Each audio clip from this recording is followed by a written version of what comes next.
Nada más placentero para alguien que quiere hablar de derecho que hablar con quienes compartimos el mismo idioma.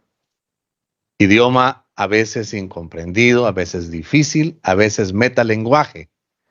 A veces también las bromas no faltan y dicen que donde hay dos abogados suele haber tres verdades.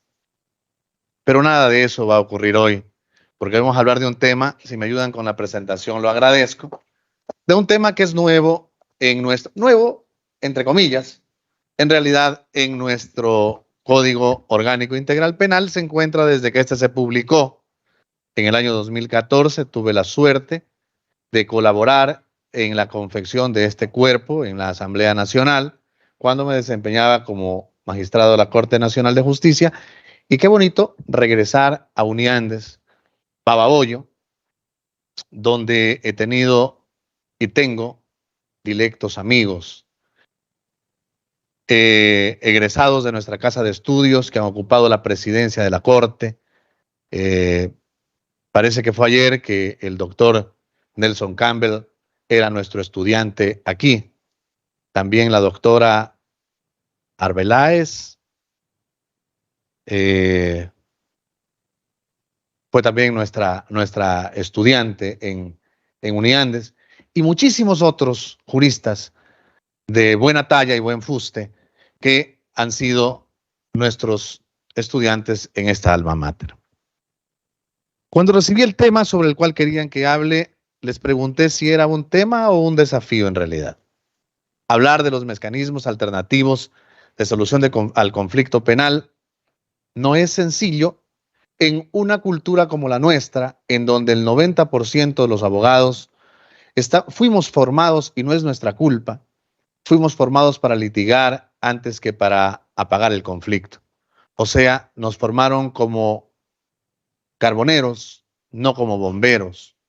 Y eso pone ciertamente ya en desventaja a los métodos alternativos de solución de conflictos. Advertencia, no les traigo todas las respuestas, les traigo todas las preguntas. Y si es que creo que alguien quiere pasar o algo, si podemos atenderle a la colega, porque en realidad, sí, sin duda.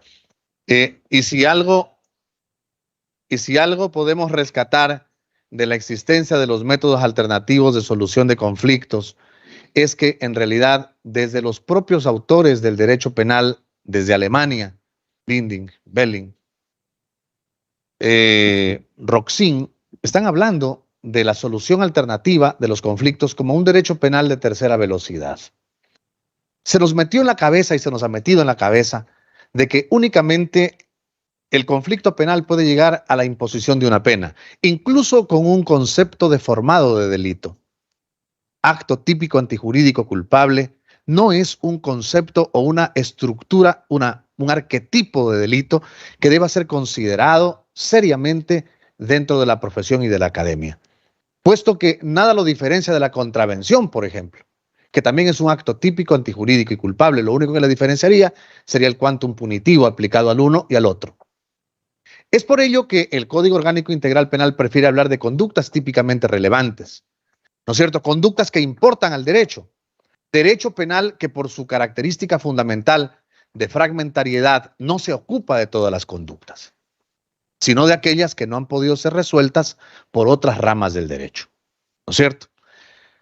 Pero la autocomposición, la heterocomposición, el advenimiento del no va más, del societas delinquere non potest, con el cual también nos formaron, ha hecho que esto cambie, ¿no es cierto? Aquello de que la sociedad no puede delinquir, que nos enseñaron en las aulas de grado, tenemos que ya actualizarlo con el nuevo paradigma que societas delinquere potest, que la sociedad sí puede delinquir, por ejemplo. Recuerden ustedes que el 14 de febrero del año anterior, de 2021, se publicó el registro oficial con esa diferencia, en donde ya hay sentencias a personas jurídicas, incluso dentro de la legislación ecuatoriana. Empecemos entonces.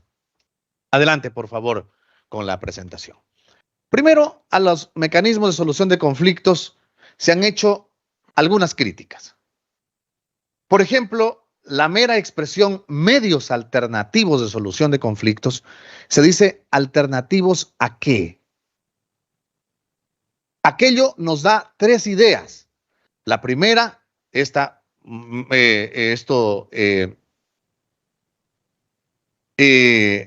alternativo, estaríamos diciendo que la única forma posible de terminar un conflicto sería la pena. Y el medio alternativo sería alternativo a la pena.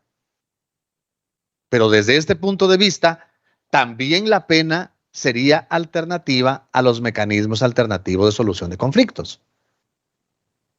En esta relatividad de cosas solo depende de la orilla en la que nos ubiquemos. Los medios alternativos de solución de conflictos son alternativos al proceso común, y el proceso común y silvestre es alternativo a los medios alternativos de solución de conflictos. Por lo tanto, algunos pensadores creen que no es correcto llamar a las formas anticipadas, a las formas alternativas, como les llamamos, a los MASC, un medio alternativo a la solución de conflictos. Siguiente, por favor.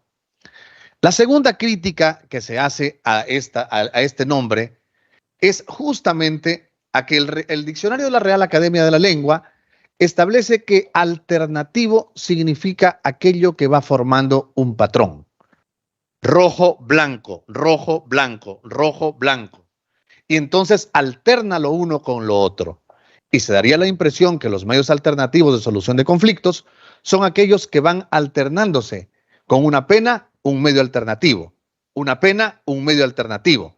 Y tampoco esa es la idea que se cumple en la cuestión de los medios alternativos a la solución de conflictos. No son tan alternativos, sino que a veces suelen ser realmente la excepción por los requerimientos que se tienen para que estos se puedan dar dentro de un proceso penal. Siguiente, por favor. De todas formas, el alternar, ¿no es cierto?, con sus diversos significados, se advierte que hay un polisemismo aquí, una serie de posibilidades de lecturas e interpretaciones que podemos hacer, y por lo tanto concluimos que lo más conveniente sería llamarlos medios de solución de conflictos, porque esos sí son en realidad. Son medios para solucionar un conflicto, sobre todo cuando el artículo 169 de la Constitución de la República del Ecuador establece que el proceso es solamente el medio para la realización de la justicia. Sí, es decir, en Ecuador, de conformidad con el artículo 169 de la Constitución, nosotros tenemos que el proceso es un proceso medio, no es un proceso fin. El fin sería la justicia, como un valor máximo a ser alcanzado por medio del proceso. Siguiente, por favor. Las definiciones de conflicto o litigio. ¿Qué es un conflicto?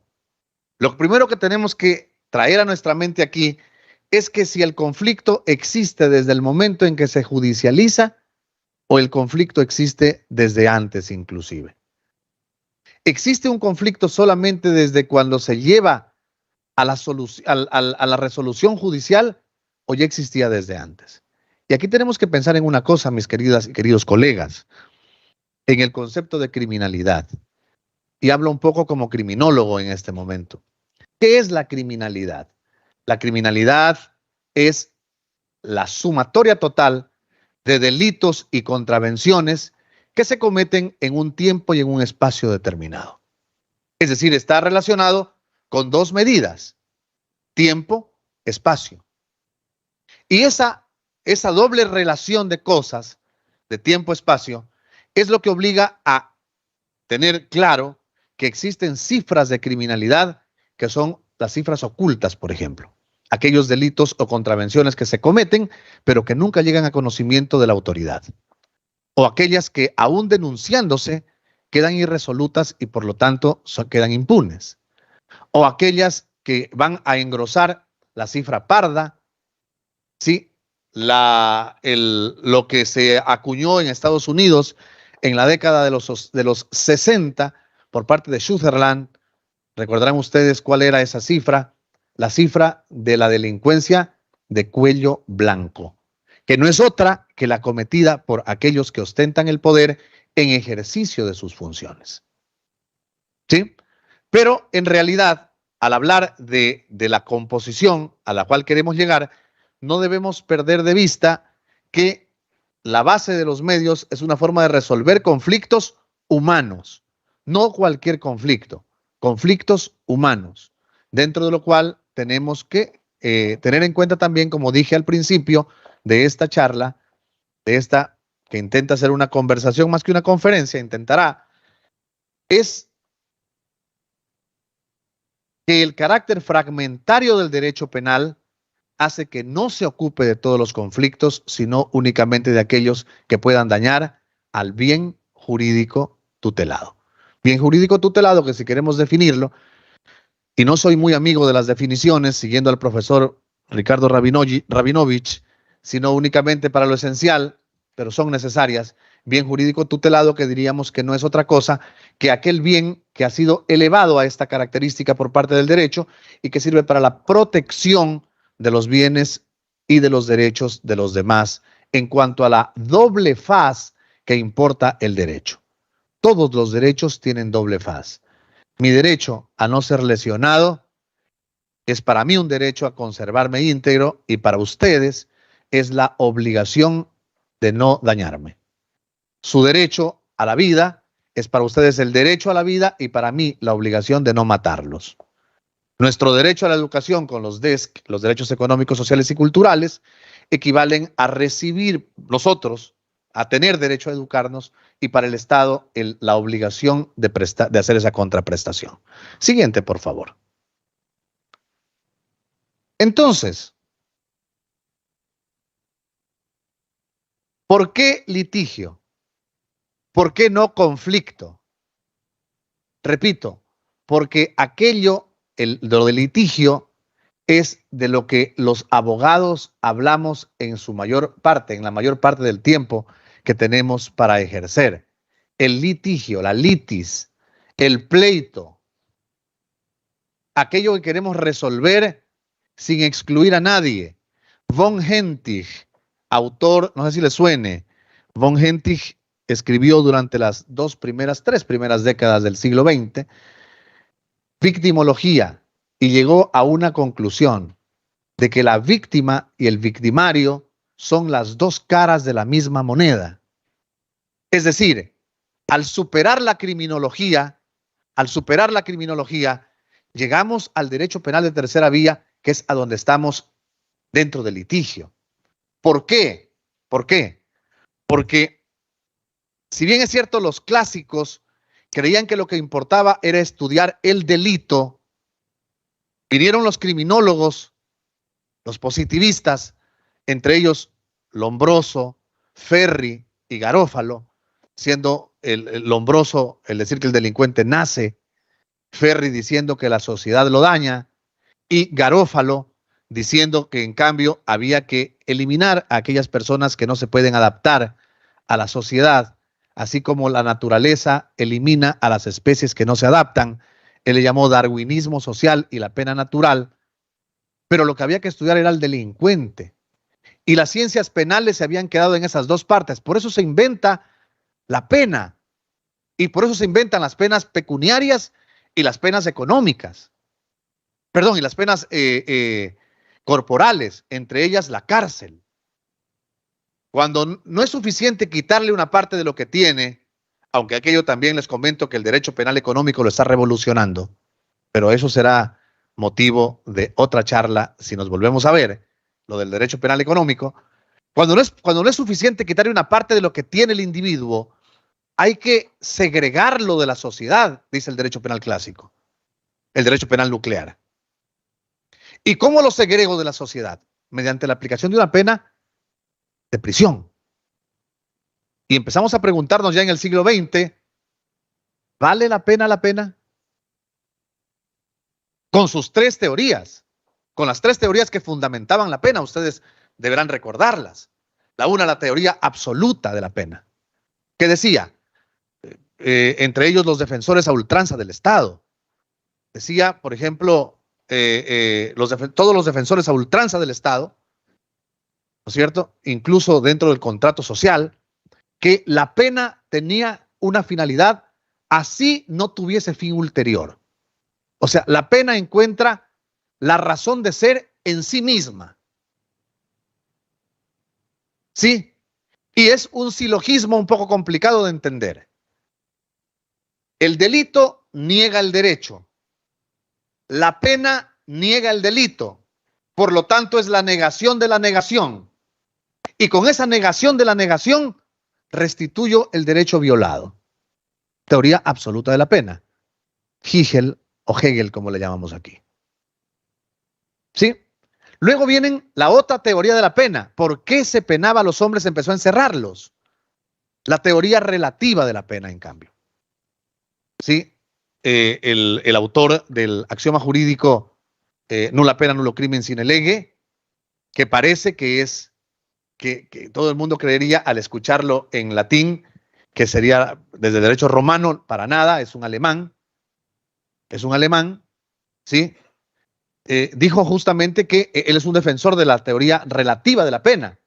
La pena no sirve sino para cumplir sus fines ulteriores, y los fines ulteriores tienen que ver con la prevención, que es de dos tipos. La prevención individual o específica y la prevención general o colectiva. ¿Sí? ¿Por qué encierro a alguien? Para demostrarle a alguien de que si hace eso va a sufrir las mismas consecuencias. Las críticas a esta teoría son que se ha utilizado al hombre como un chivo expiatorio y también como una serpiente en el desierto, como Moisés utilizó la serpiente de bronce en el desierto. La levantó y dijo, a todos aquellos que les pase eso, que muerda una serpiente, miren acá y serán sanos. Los estudiosos de la Biblia dicen que esa serpiente es un arquetipo, o más bien dicho, un vaticinio de lo que Jesucristo sería luego izado en la cruz. Pero el exhibir a un hombre, algunos dicen que es inclusive atentatorio a su dignidad.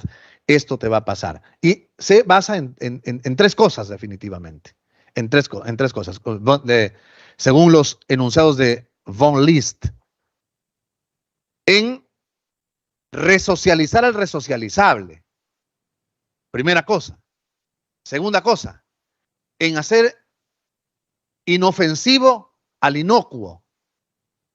Y tercero, en neutralizar al que no es ni resocializable ni intimidable. Y luego viene una tercera teoría de la pena, que es la teoría ecléctica, que dice que efectivamente la pena tiene un fundamento duro, pero que también tiene un fundamento ulterior, que es dentro de la prevención. Estas tres cosas que se hicieron era porque solo se atendía al delincuente. Y muchas veces las cárceles se llenaban o se llenan todavía de personas, pero la víctima no ha recibido absolutamente nada del bien jurídico que le fue conculcado. Si von Hentig, ya desde los años 20 de 1900, del siglo XX, empezó a decir que víctima y victimario son las dos caras de la misma moneda, ¿por qué atender al uno y desatender al otro? Allí surge este derecho penal de tercera velocidad dentro del litigio. Siguiente, por favor. Las definiciones que podemos encontrar muchas gracias. Las definiciones que podemos encontrar de mecanismos alternativos a la solución de conflictos. Diremos que, de litigio. Diremos que el litigio no nace, como dije, cuando se judicializa algo, sino que nace desde muchísimo antes, desde que las dos posiciones de las personas entran en conflicto. Siguiente, por favor. Las formas alternativas a la solución de conflictos son de tres tipos y ya empezamos a entrar en materia. Un conflicto puede quedar como nunca resuelto, como resuelto por decisión unilateral de las partes, imposición, sumisión, como resuelto mediante el acuerdo de las partes, con o sin ayuda de terceros, y como resuelto por la decisión de un tercero. Si nunca se resolvió el conflicto, es porque éste quedó colgado, o porque hay impunidad, o porque aún habiendo una pena, la víctima no ha recibido lo que debía recibir. La otra posibilidad dentro de los mecanismos alternativos de solución de conflictos es que sea resuelto por la decisión unilateral de una parte, en donde hay la legítima defensa, el robo famélico, el desistimiento y el allanamiento. Aquí hay decisión unilateral. La otra posibilidad, resuelto mediante el acuerdo de las partes con o sin ayuda de terceros, tenemos la negociación, la mediación y la conciliación. Y en la posibilidad de resuelto por la decisión de un tercero, hay el arbitraje y el proceso común, ordinario, que también puede ser, por supuesto, los procesos especiales que tenemos como el abreviado, como el directo, pero hay un proceso en definitiva. ¿De acuerdo? Entonces, dentro de esto, dentro de estos tipos de litigio y dentro de las formas en las que puede quedar el litigio, vemos que los mecanismos alternativos de solución de conflictos se establecen dentro de la tercera y cuarta columnas. Aquellos que son resueltos por acuerdo de las partes con o sin ayuda de terceros y aquellos que son resueltos por la decisión de un tercero.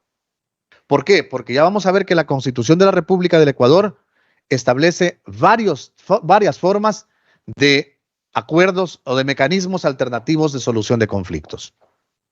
Varios mecanismos, aunque el Código Orgánico Integral Penal establece solamente uno.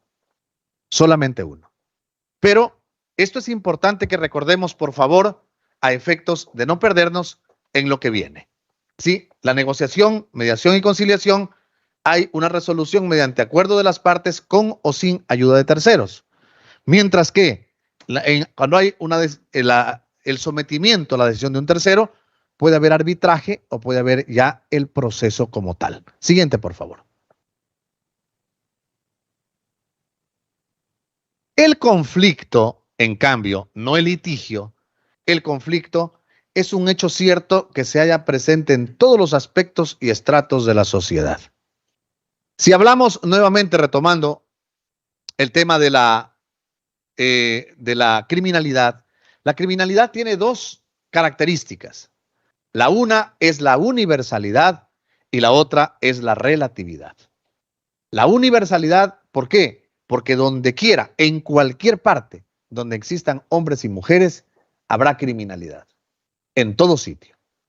Y relatividad, porque lo que hoy es, mañana probablemente no sea. Y lo que ayer fue, hoy probablemente no lo sea.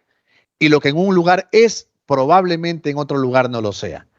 Buenos ejemplos de eso es hace no mucho tiempo, en Ecuador, el adulterio era un delito y las cárceles estaban llenas, lamentablemente, solo de adúlteras, sentenciadas por adulterio. ¿Qué significa eso? ¿Que únicamente las mujeres cometían el delito? No, no, para nada, ni de lejos. Significa que lamentablemente los patrones patriarcales decían que el hombre cuando cometía el delito era el superhombre, mientras que la mujer cuando cometía el delito tenía que ser juzgada como delincuente. Por fortuna, el Tribunal de Garantías Constitucionales de la época dejó sin efecto por inconstitucionalidad de forma y fondo aquello y hoy solamente es una causal de divorcio, como ustedes saben. Pero la relatividad del delito, lo que ayer fue delito, hoy no lo es. El giro de cheques sin provisión de fondos. El aborto en nuestro medio es un delito con las salvedades que va haciendo las reformas que se van haciendo al articulado del Código Orgánico Integral Penal. El último de ellos, la sentencia de declaratoria de inconstitucionalidad parcial condicionada por parte de la Corte Constitucional de Ecuador, que de conformidad con lo dispuesto en el artículo 429 de la Constitución, la Corte Constitucional es nuestro máximo órgano de administración de justicia constitucional y también de interpretación constitucional. Entonces, hablar de conflicto es hablar de las dos características de la criminalidad: universalidad y relatividad, definitivamente. Siguiente, por favor. El conflicto legal, ya nos vamos decantando un poco más, es aquel que importa ya para los métodos alternativos de solución de conflicto. ¿No es cierto? El conflicto legal es un punto de vista legal, es la contradicción existente entre dos o más personas respecto de un mismo punto de cosas, de un mismo estado de cosas. El creer que es de una forma y no de otra, donde hay dos abogados hay tres verdades, como decía al inicio, a forma de broma, es una forma de conflicto legal. Siguiente, por favor. Y entonces vienen los medios alternativos de solución de conflictos en el Ecuador. En el Ecuador, el artículo 190 de la Constitución de la República, artículo 190, autoriza a los medios alternativos de solución de conflictos para llegar a poner fin a los litigios y a los conflictos que existan. Y aquí dice el texto de la norma normarum que se reconocen el arbitraje, la mediación y otros procedimientos alternativos para la solución de conflictos. ¿En dónde? En las materias en que se pueda transigir. Entonces, muchos creen que al decir la Constitución en las materias en las que se pueda transigir, deja fuera de ello al conflicto penal. Deja fuera de ello al conflicto penal. Pero no es así. Lo que sí es verdad es que el único mecanismo alternativo de solución de conflictos que existe en el Código Orgánico Integral Penal no se encuentra constando en el artículo 190 de la Constitución de la República. Porque ahí hablamos de arbitraje, mediación y otros procedimientos alternativos. Pero la conciliación, adelanto, la conciliación, que es el único mecanismo alternativo de solución de conflictos constante en el Código Orgánico Integral Penal, artículo 663 y siguientes del Código Orgánico Integral Penal, está considerado dentro de eso que la Constitución establece como otros mecanismos de solución alternativa al conflicto penal, al conflicto. O sea, ¿está o no está considerada la conciliación dentro del artículo 190 de la Constitución? Sí. Sí. De manera expresa, no. Hay el arbitraje y la mediación. Ni hay arbitraje ni hay mediación en el conflicto penal. Hay conciliación, pero está dentro de los otros mecanismos de solución de conflictos. ¿De acuerdo? Para ir quedando claro. Siguiente, por favor. La transacción, que es una forma de solución de conflictos que se aplica en otros países, no es otra cosa que el contrato por el cual las partes recíprocamente hacen concesiones, menos es más, y van intentando la autocomposición, porque en la resolución de conflictos puede haber autocomposición o heterocomposición. La autocomposición, cuando la composición o la resolución del conflicto parte de los mismos involucrados en el conflicto. Y ya vamos a ver cuáles son los requisitos que se exigen. Voluntariedad, honestidad, predisposición, antes de terminada cierta etapa del proceso penal, conforme está en el Código Orgánico Integral Penal. No se puede hacer una conciliación en cualquier etapa, sino antes de concluida una etapa específica del proceso. Sí, con voluntariedad, con voluntad, sin presión de ninguna naturaleza, con libertad y todo este tipo de situaciones. Entonces la transacción existe, pero solamente existe desde el punto de vista de la doctrina. Siguiente, por favor.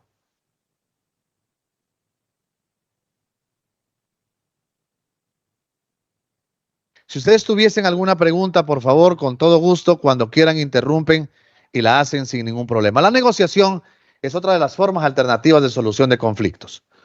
La negociación que no habla sino de también esas concesiones mutuas que hacen las partes para llegar a solucionar sus conflictos en manera determinada. Siguiente, por favor. También existe desde el punto de vista de la doctrina. La mediación es cuando una persona autorizada por las partes intenta hacer de amigable componedor. La mediación es, en definitiva, una forma de heterocomposición en el derecho penal. En el derecho. Adelante, por favor. El arbitraje, cuando las dos partes nombran a una persona con poder para resolver, que no es juez. El árbitro no debe ser un juez.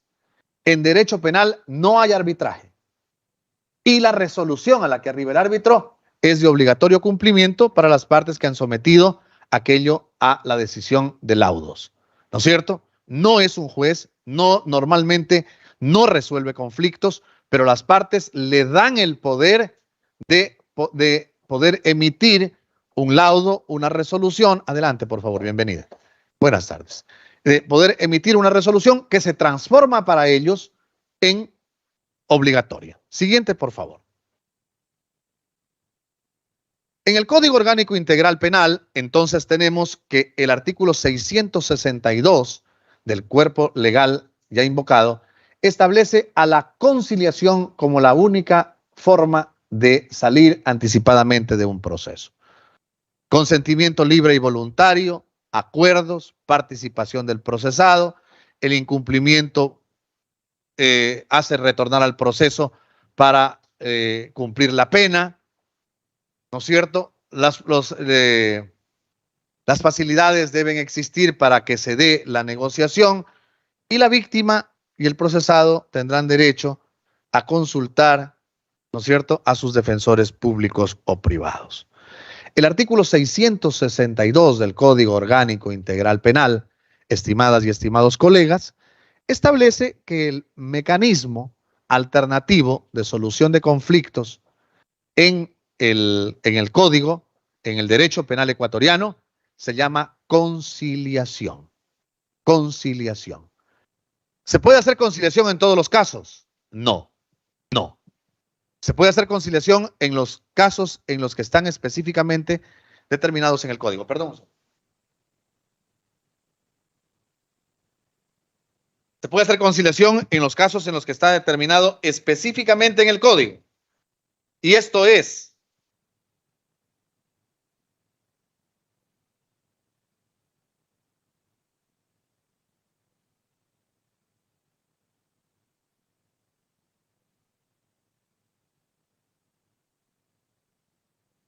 delitos sancionados con pena máxima privativa de libertad de hasta 5 años. Artículo 663. No importa el tipo de delito, importa el quantum punitivo.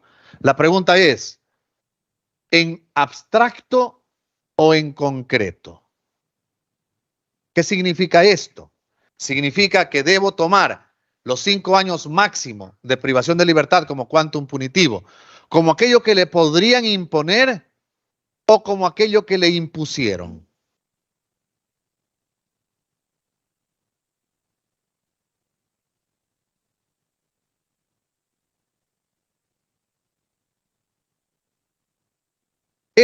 Muchas gracias, doctor. Es en abstracto. Es en abstracto.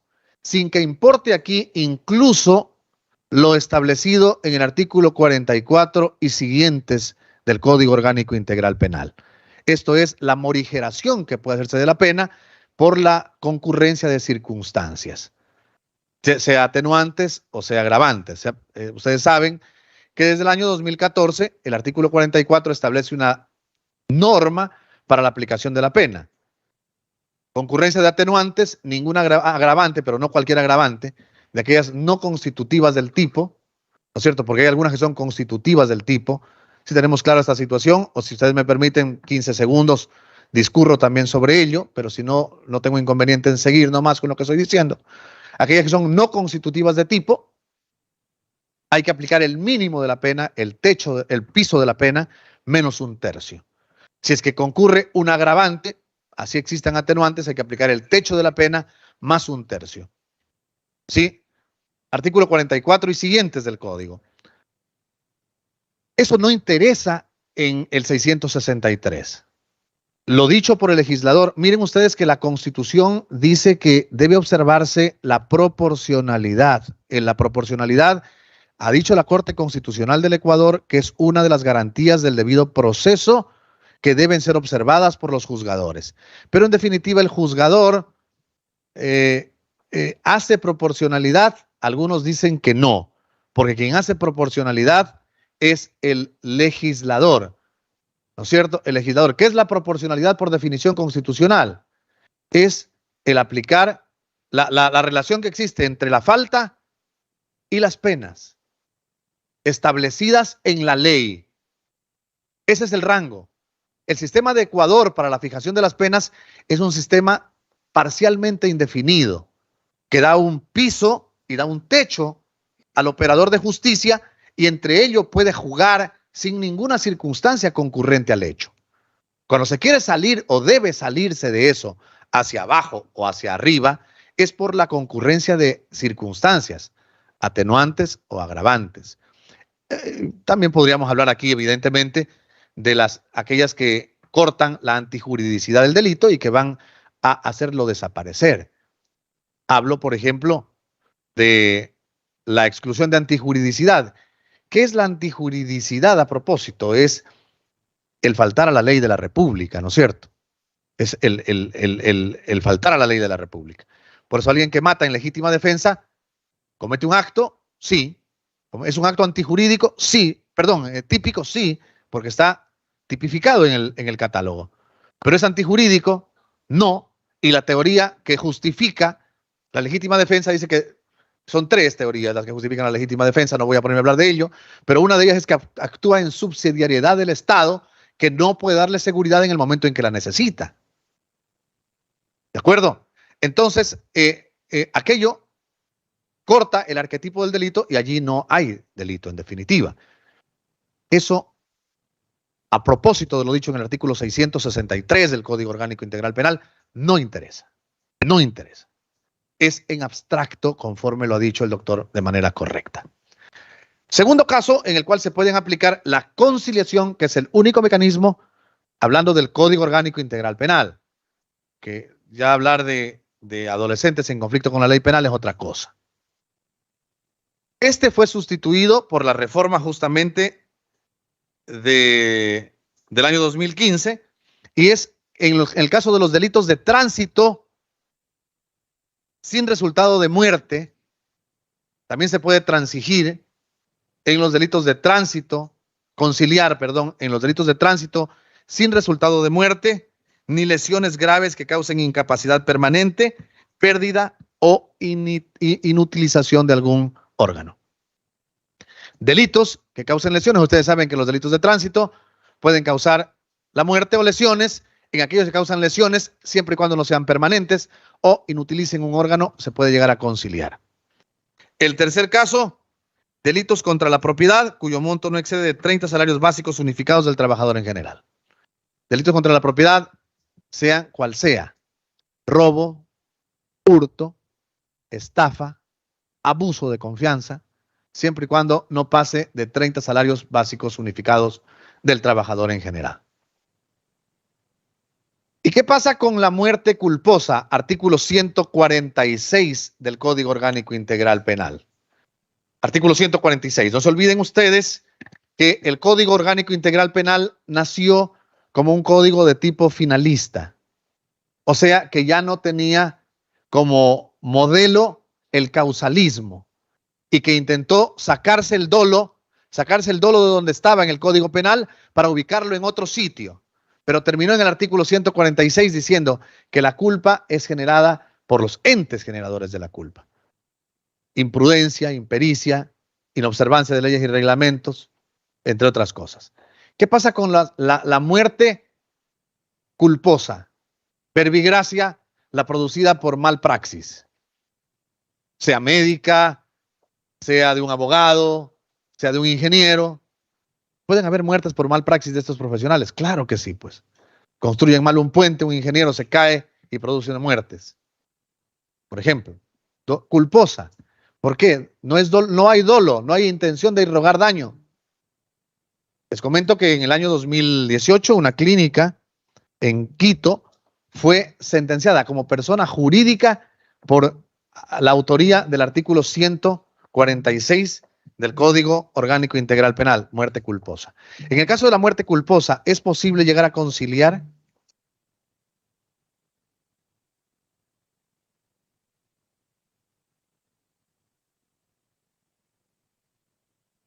¿Sí o no? ¿Y quién da más? No es posible llegar a conciliar.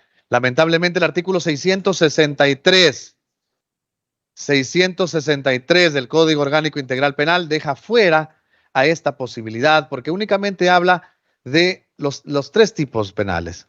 Delitos, aquellos que no tenga un quantum punitivo. Ahora habría que observar si la muerte culposa en el quantum punitivo, está con cuál es la pena sancionada y ahí estaría la respuesta. ¿De acuerdo? Luego, en el caso de los delitos de tránsito con resultado de lesiones que no sean de inutilización definitiva o permanente de el órgano o muerte, y luego de aquello, en los casos, en el numeral tercero, delitos contra la propiedad, hasta 30 salarios básicos unificados del trabajador en general. ¿No es cierto? Los principios que deben haber en la conciliación, queridos colegas, se encuentran en el artículo 664 del Código Orgánico Integral Penal, y estos principios son la voluntariedad de las partes, la confidencialidad, voluntariedad, o sea, nadie puede ser obligado a ir a hacer una conciliación. La confidencialidad, esto garantiza que lo que ocurre dentro del proceso penal se queda dentro del proceso penal. Sí, la flexibilidad, la negociación significa, por favor, la conciliación significa el hecho de ofrecer y recibir propuestas. La neutralidad, no se está a favor de nadie, se está a favor del proceso y de una justicia de paz. La imparcialidad, la equidad, la legalidad y la honestidad. No se puede llegar a conciliar, evidentemente, engañando o pretendiendo engañar a la otra parte. Siguiente, por favor.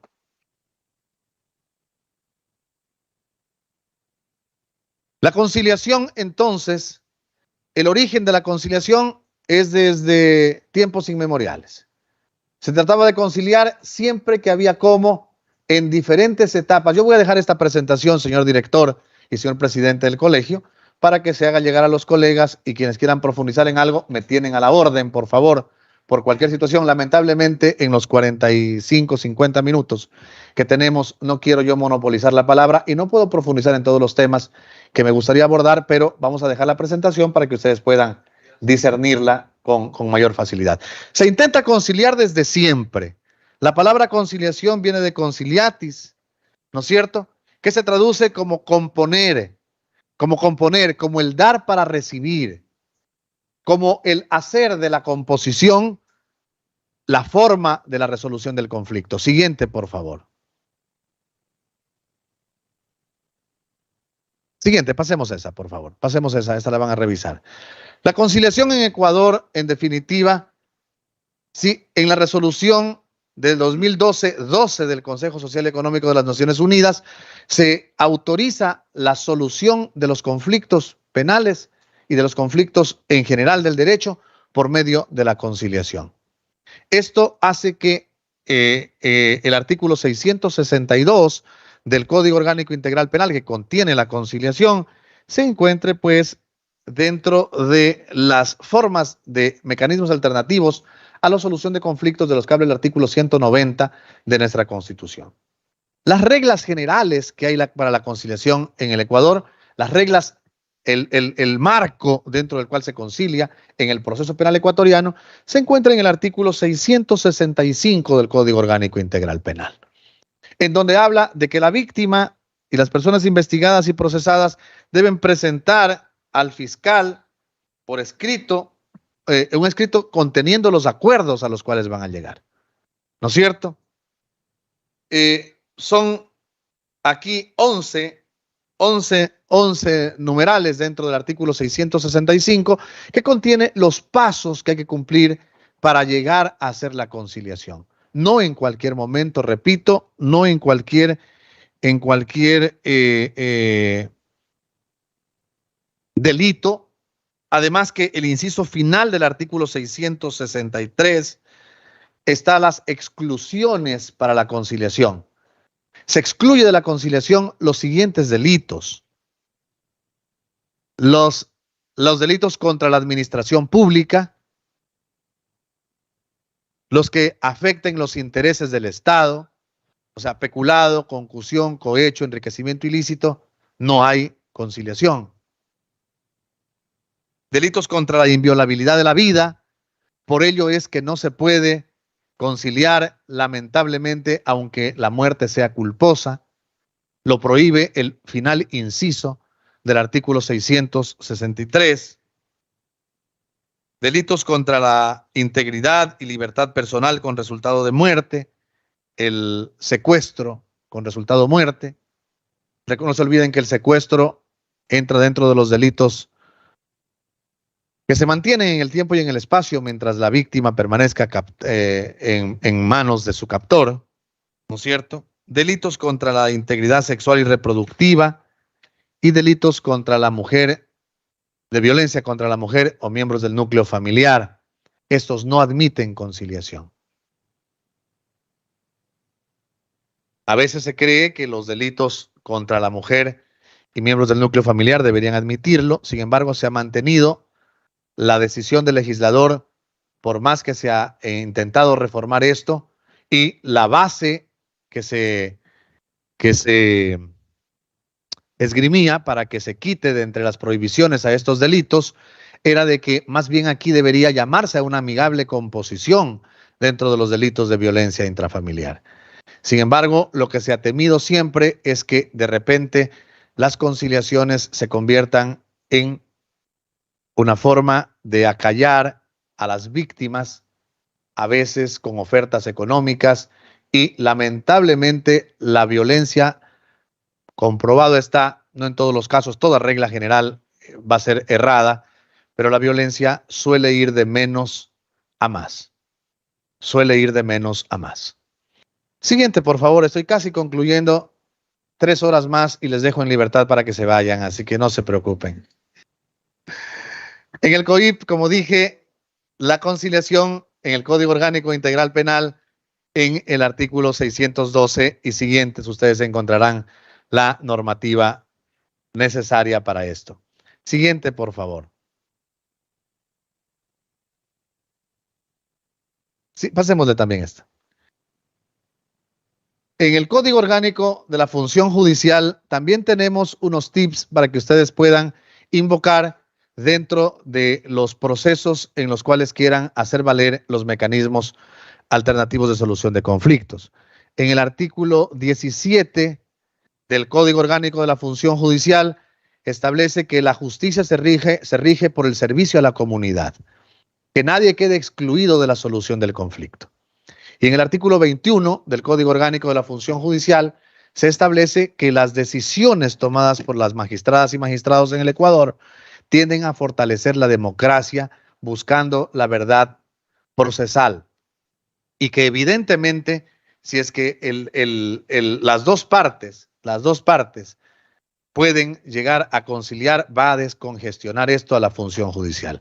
Entonces, artículo 17 del Código Orgánico de la Función Judicial y artículo 21 también contienen normas favorables a los mecanismos alternativos de solución de conflictos. Siguiente, por favor. A manera de conclusiones. Entonces, el ordenamiento jurídico ecuatoriano prevé los mecanismos alternativos de solución de conflictos en la Constitución. En el Código Orgánico Integral Penal se habla de la conciliación específicamente. ¿Y para qué se concilia? Es para que la víctima, la supuesta víctima y el supuesto victimario, que son las dos caras de la misma moneda, llegan a autocomponerse y a encontrar soluciones al conflicto por el que atraviesan. Aquí no hay ganadores ni perdedores.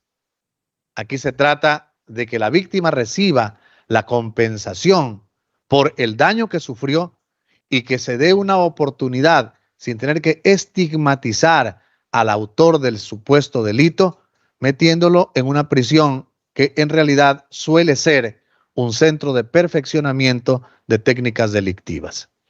El profesor Zaffaroni dice a propósito de esto, y reflexionaba sobre ello en un libro que escribí hace algunos años ya, allá por 2013, respecto de la criminogénesis que produce la prisionalización de una persona.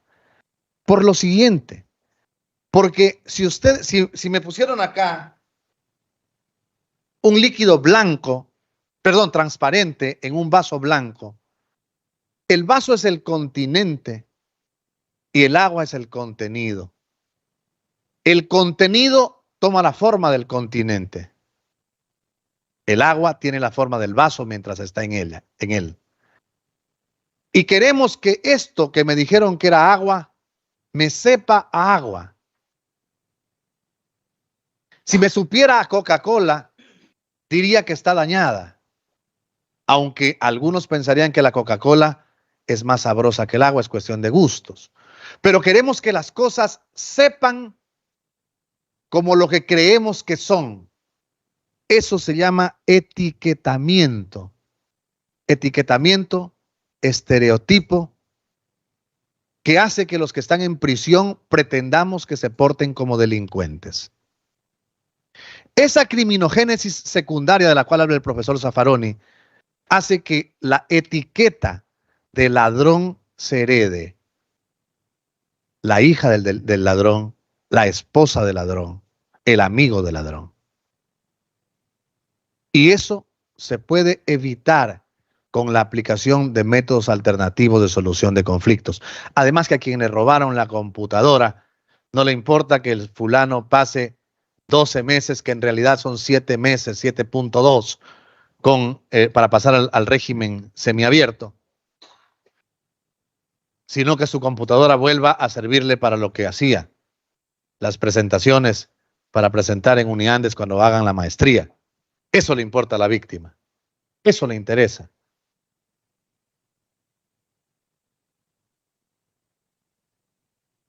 María Teresa de Calcuta dijo que a veces creemos que lo que hacemos es solo una gota en el mar, pero el mar sería menos si le faltara esa gota. Esa es la diferencia que tenemos que hacer. Y esa diferencia para aprender métodos alternativos de resolución de conflictos empieza por capacitarnos, por educarnos y por concluir con el estudio profesionalizante, cuyo último peldaño es la maestría, para poder ejercer bien en pro de los derechos de las personas que vengan a buscar nuestros servicios. El rato en que las apliquemos bien, tengan ustedes la certeza de que al menos el 30 o 40% de las amistades que se acaban en la sala de una unidad penal, de las libertades y los sueños y los proyectos de vida que se acaban en una sala de audiencia, podrían recomponerse, autocomponerse o heterocomponerse y llegar a una realización plena. La justicia restaurativa, la cultura de paz, no debe ser tenida en menos. Y debemos nosotros, con nuestros escritos, con nuestra reflexión jurídica, desde el ius filosofismo, desde la ius filosofía, llegar a educar a nuestros congéneres y a nuestros colegas y a los señores jueces y a los señores fiscales para que empiecen a creer y empecemos a fortalecer la cultura de paz. Recuerden que el mar sería menos si le faltase una gota. Les agradezco muchísimo por la atención. Muy bien.